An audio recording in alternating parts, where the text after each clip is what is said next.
Connecting. Is it recording?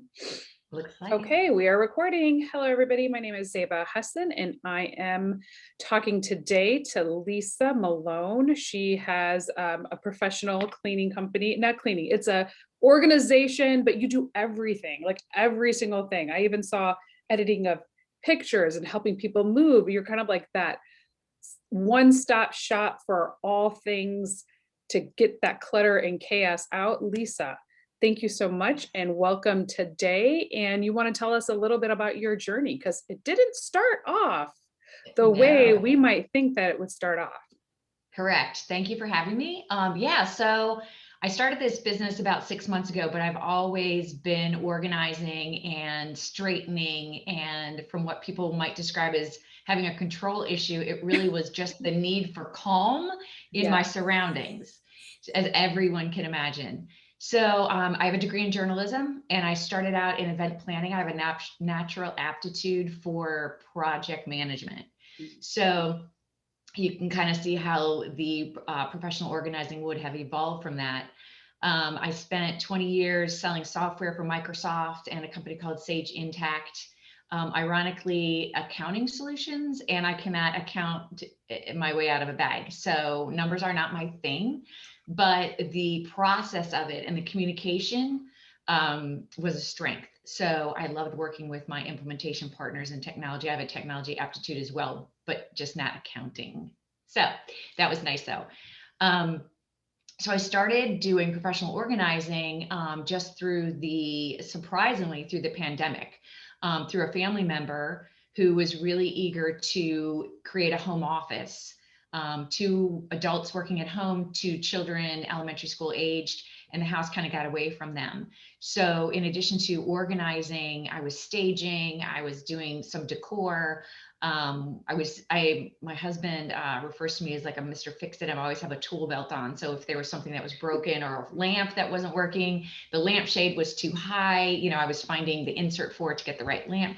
And I had never literally been happier than when I was putzing around his house for weeks until finally he was like, okay, you need to go. Like you've done everything. You cannot move in here. You cannot right, exactly. move in. Yes. Yeah. And he was like, get away, do not go into the garage. The garage is my space, so we drew the line there but it was great. But through that, I was showing pictures and I was just so passionate about it that people started asking me to look at their homes and help them with their challenges. And it's literally to me like solving a puzzle. Sometimes the puzzles have 250 pieces and sometimes they have 10,000 pieces, but it's never discouraging to me. It's just almost invigorating to be posed with a challenge and to help someone and to just have someone be so grateful for the help. And whether they're helping me or I'm doing it on my own, I really couldn't care anyway. It's just makes me happy. So I do it. So that's how I evolved. Well, I think it's hilarious because I actually had you come and do my it's my storage room or my throw everything so people can't see it room. And I have to tell you, like, I go in there right now and I just open the door and it's like, people are singing. I'm just like, oh my God, I can see the floor. And it was so funny because I posted the picture and someone was like, oh my God, I love your rug in there. And I'm like, sadly, I forgot that rug was in there because I hadn't seen it in such a long time. Right. So I would imagine like during the pandemic, there's a need for that. Cause I remember even starting to feel closed in even with my own stuff. And I feel like I'm fairly organized. So I can imagine how it might feel when all of a sudden everybody's at home. You realize, do I really need 5 plants on that table? You start looking at things in a very different perspective. So the fact that you made this segue, I think is a natural use of your talents. But the one thing I wanted to ask you, as today is spring cleaning, do you find that a lot of people during this time are just in that mindset that I have to start getting rid of things? Like it's almost like we're getting rid of winter and we're coming into spring. Yeah, it's kind of like the flowers are blooming. You want to fall in love with things again. One of them being your house. Then you're opening up the windows and all of a sudden it's shedding new light, literally, on areas where you're like, ooh, I want to do that. Adding dust there today, and or my biggest thing is the sun's coming through my windows. I'm like, my windows need to be cleaned this year because you're seeing that come through. Yeah, and a garage, like you're opening the garage bays, you're hanging out outside, you want to wash your car, and then all of a sudden you see what's been piled up in the corners forever. Yeah, so I think that well, with the pandemic, a lot of people were organizing. I mean, when I go to the store to get product for my client, the shelves were literally bare. Walmart, everyone, I never realized how many people carried storage equipment, which is great. But like Lowe's has a better supply than Walmart because Walmart shelves were bare. So I went to Lowe's to find turntables or Lazy Susans that I could have found in Target or anywhere else, Home Goods, and those were bare. You know, it was very hard. And of course, with the mail and shipping, it was very hard to get things, you know, except for God bless Amazon, who seemed to be the only one I that could know. break through all of it. But it's a nice time also to do projects and certain things and kind of begin again. Although sometimes, and the challenge that I find is that people become so overwhelmed because it's gone for so long. And that was the case for a lot of my clients is that so far is that they just couldn't get out of the gate. And so with one client that I finished recently, I just helped them get started. They did it with me. It seemed very overwhelming. And if you look at a picture of it, it does seem overwhelming, but it literally was like, all right, well, here's a huge pile of stuff that when you open the door, you put the stuff in. You can Mhm. see exactly what people do. They open the door, they put it in, they step out. They're like, no, I'm not going back in there. You Yeah. can't make me. I will get to it one day. Today is not the day. So all I had them do was take the stuff and put it, okay, we think we're gonna put lawn and garden over here. They wanted to create a workout room. They had tons of storage in there. They just weren't in the back corners of it because everything was piled by the door. So it really was super easy. I mean, we spent 3 hours and knocked the entire thing out. But my client was like, oh, good. You know, well, can we be done now? And I'm like, no, we have an hour left. We could build shelves because they had already bought shelves Oh and my everything. gosh. So we built shelves for another hour and now they're off to the races and they feel great about it. And they feel like it's doable. We put the garbage at the curb. We did the recycling. She's calling for donation pickup. Like that is the hardest part. Yeah. Then after that, it's like kind of frosting and, you know, the best part is where's everything going to go? How can I arrange it? You know, that's what I love too. And sometimes when a client is like, oh, I can do it from here, I'm like, please don't rob me of this, you know, this Mhm. best part. So I love that part, but at the same time, I'm happy to just get people out of the gate too, because it's just, it's emotional. And for me, I think someone asked me this, it's like, how do you do this all the time? It's not emotional for me. It's not my stuff, you know? So I Yes. come in, I'm not tied to it. I could throw the whole pile out. I don't care. But I try to get them through like, let's let go of this. And, you know, maybe you don't need that many pairs of jeans, you know, 30. What do you really wear? But we do have like, Yoga I pants. have had a, Let's just be real. I got right, a pile of yoga exactly. pants in different colors. Right, exactly. And I do have a client who decided to use their storage area for bins of skinny pants and fat pants, and Okay. you know, so that they can rotate in and out depending, you know what I mean? Like we're all in, let's face We're it, in sweatpants or flux. joggers, right? Like there's no jeans aren't even a thing. Your body is not used to getting into jeans anymore. No, I So had to wear pants the other day with a button, and you best believe I was like, "Ooh, yeah, no, I'm not liking this." I'm making a concerted effort to be like, put on pants with buttons at least once a week just to remind us about what life is. No, I love that. And right now, as you can imagine, there's so many shows out there like Maria Kondo, like the home edit, the this and the that. Like, is there yeah. any particular style that that you feel that you naturally gravitate towards, or that you could say is the Lisa Malone style? Yeah, I would say, you know, I've watched all of those, read everything. In fact, I started out with Marie Kondo, just folding my, you know, stuff into my drawers like a few years Did you ago. I talk was to talking it? Did about, you say, "Does this give me joy? Yes or no?" You did that? You did the whole thing? I did. Well, I like to shout out, Yeah, spark joy. exactly. And then No, like it's now, not. right, right. I say to the kids, does this spark joy? And they're like, I don't know what Ex you're talking about. and you're Yeah. like, "What?" Yeah. Right, exactly. So the one thing that I do differently than everyone else does is they recommend taking everything out of your room. And to me, that seems very overwhelming. Sometimes, yes, like a Yes. pantry. I'm doing a pantry on Monday. Everything has to come out. I want to put it's a wire shelves. I want to put a liner down Yeah. because a lot of the boxes Will are start falling unnecessary. over. Yeah. Exactly. So what's not going to go in a box or in a bin is going to need to be on the shelf and that type of thing. But I've also found that that sometimes is too much. And so I'll start out with one shelf and to pull it out. And then it's easier to be like, all right, well, we're keeping this is staying or whatever. Or a client will say, I've gone through everything. I've gotten 8 bags of garbage out of this already. This is all, everything else stays. And so then it's a little bit easier as zones uncover themselves, and I could pull some stuff off because I see it.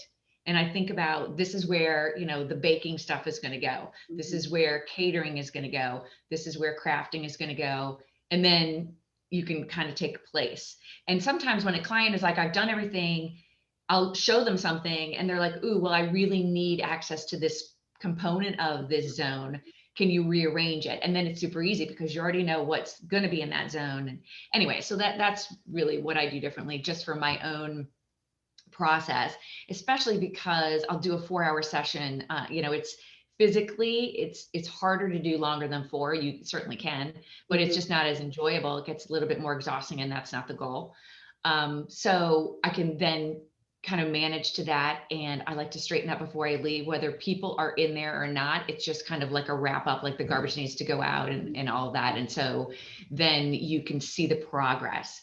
So without the progress, it does get frustrating for the client and for myself, because it's just is not as satisfying, to be quite honest. I just like that satisfying feeling of polishing up an area and feeling accomplished in that session. Even if you just work on that one particular zone where you're like, okay, I have to come back tomorrow or next week, but let me figure this zone out. It's probably, you're like, I can start it from, start to finish and go from there. But that's Exactly. something that's really overwhelming for people. So there's so many times where I'm just like, I want to start on the, we all have that junk drawer, right? But it's like, once I Right. start at the junk drawer, once I open it up, then I have to, then it becomes it's a full day project that I just didn't account for. For Right. moms right now, because I'm coming from the mom perspective. What is it that I can tackle in that tangible time period? Let's say 30 minutes, that you're like, you know what, in 30 minutes, you can do this, that creates the momentum, and that gives you like that good, satisfied feeling so that you can go on and tackle another project. What is the one thing that you would say to me? Okay, do this for 30 minutes. It'll make you feel better. It'll make you feel less chaotic, because I think that's part of your mission, is to make families feel less chaotic. What can I do with that 30 minutes? What I suggest, and let's use the junk drawer as the example, is that you just go through it and throw stuff out. Yes. Because what happens is you want to be like, oh, it should be somewhere else. Then you take that thing somewhere else, and then you look at that somewhere else, and you start working on that. And that's what all of a sudden makes it become a whole day project. Half of the challenge when you're working on organizing something is just doing the throw away, the keep, the donate part. And if you can, in a junk drawer, you probably won't donate. You probably will want to find a home for other things. But if you can even just say, you know what, I'm just going to throw stuff out that we don't use. Usually the junk drawer has menus in it that people don't use menus anymore, but they still hang on to them. Yes. They're outdated, but you can go online and get the menu and just be like, let's be green people. Stop printing menus. Stop printing menus. Exactly. There's pens and pencils that are broken, or there's no lead. I mean, everyone has those darn mechanical pencils that always run out of lead, but they keep them, but they never buy lead. And they just sit in there. Or in my case, baby teeth that the tooth fairy has left.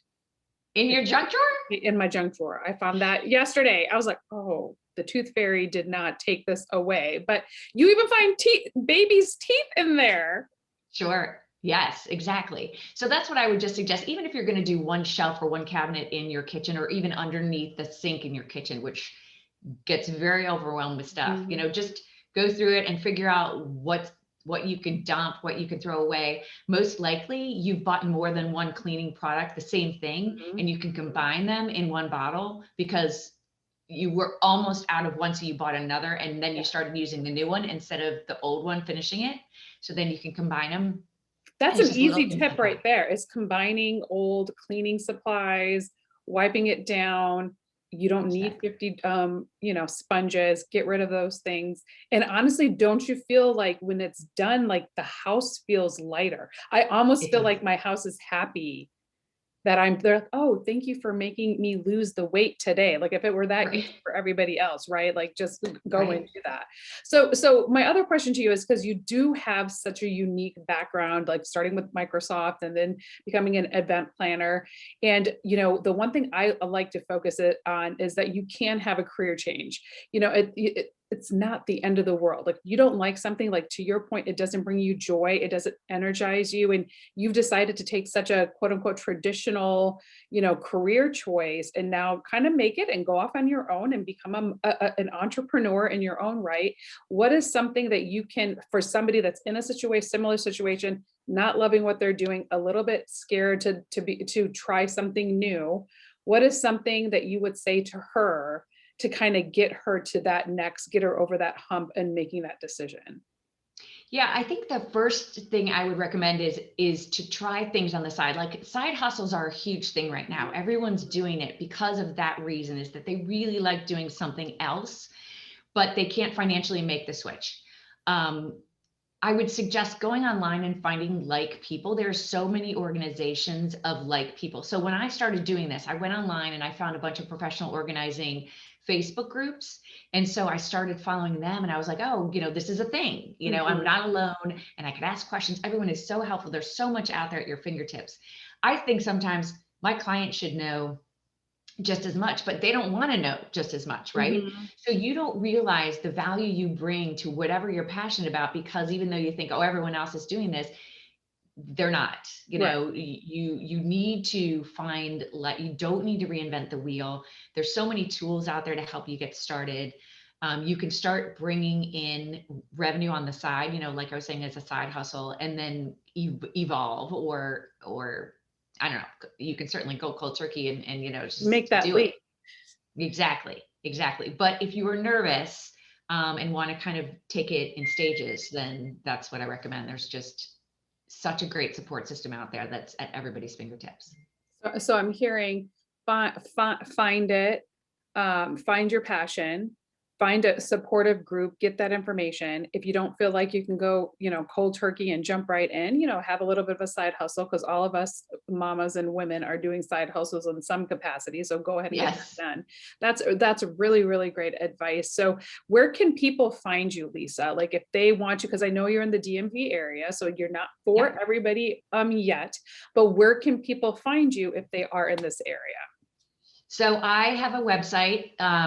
Shockingly, Oh, I'm it gonna pull, is what I'm gonna do is I have it here. I'm gonna pull it up. I'm gonna share my okay. screen so people can see this. It's a great website, by the way. So that could be some part of your tech side coming out, because it's very user focused. Yes.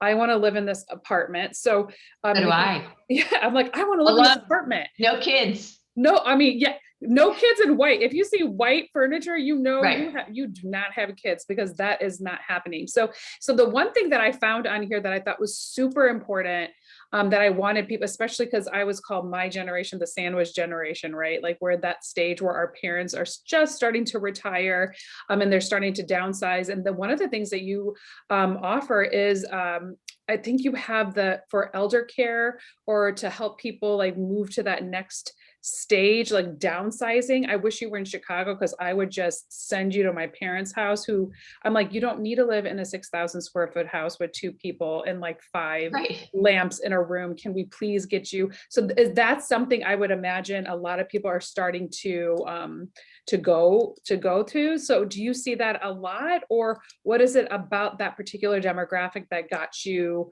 motivated to make that an offering? So a couple of things. My mother had moved from a large home to an apartment, then to assisted living, and then memory care.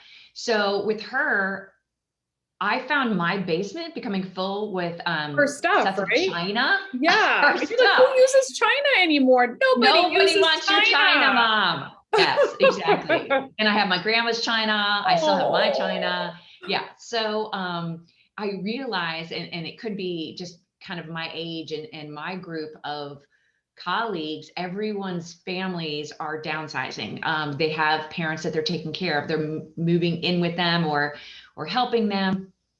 And it's just such a process. So if I knew about me when I was doing it, because my siblings, bless their hearts, they did not help. And so it was just me. And luckily I don't mind rolling up my sleeves and doing the work, but some people just cannot or will not. It's too overwhelming from them, especially if it's their parents. And so, I have someone that I partner with too, that comes from a social work background, who wants to help people through that process emotionally. And I love to do it, physically with downsizing their stuff. That's why I really called it out, was because to some people, the process in itself, the thought of it, helping my parents downsize, is just like beyond what they can manage. Mostly because they're both working, they've got kids, they're doing their thing, their schedules are super busy, and they want someone they can trust and get the work done for them. And the truth of the matter is, like you mentioned earlier, you're not emotionally vested, right? I mean, I'm sure you're emotionally vested, but you're not emotionally vested. So going through like that stack of your kids' handprints or whatever is not necessarily what, you really care to do. So you can kind of toss it or recycle it, or I send it to the museum, in quotation. So if my poor kids see this, sorry, it goes to the museum. But another tip for that, which I've been doing for moms, is I've been taking pictures and then I put it in as part of our photo books at the end of the year, because I hate that kid clutter. I mean, because let's just be real, my kids are not artistic, and I would imagine yours are not either. There's a very few people that are. But no, I love that you do this, and I wish that you were in Chicago right now, because I would send you over, because my mom, oh my gosh, like she's just cannot throw anything away. And I'm like, Mom, this cannot go with you. So you need to figure this out. And I'm so far away. So having that as an option for them, I think is going to be super great. But how I like to end all my interviews is I like to do word association. So I'm going to say a word and you have to say the first thing that comes out of your mind, like right away. I'm going to put you on the spot. Okay. So this will be easy. Okay. So spring. Summer. Ooh, I thought you would say cleaning. Man, I thought I had you there. Organization. Skills. Serenity. Now. Ooh, I like that. I like that. And where to find you? Online, lisa-malone.com. I love that. So Lisa, I know I might be bringing you out to my office condo soon, just because I heard you are handy with the tool belt and I do not know how to hammer. So I might have to have you come out to help me get all my merch and everything ready. But I really appreciate your time here today. And for all of those that are looking or thinking, I don't need the help or what, please get the help, because it really does. It makes you have time to yourself, in the sense that where you have it. You're not double buying things. I realize I probably bought too much toilet paper. Yeah, maybe I was one of those people that bought all the toilet paper because I just didn't, not because I was trying to hoard, I just didn't know I had any. So I do think that having having a professional, an expert going through and helping you through is definitely appreciated. So Lisa, thank you so much for your time. I look forward to seeing more from you, and I'll let you go from here. Thank you so much. It was my pleasure. Have a great day. You too. Bye-bye.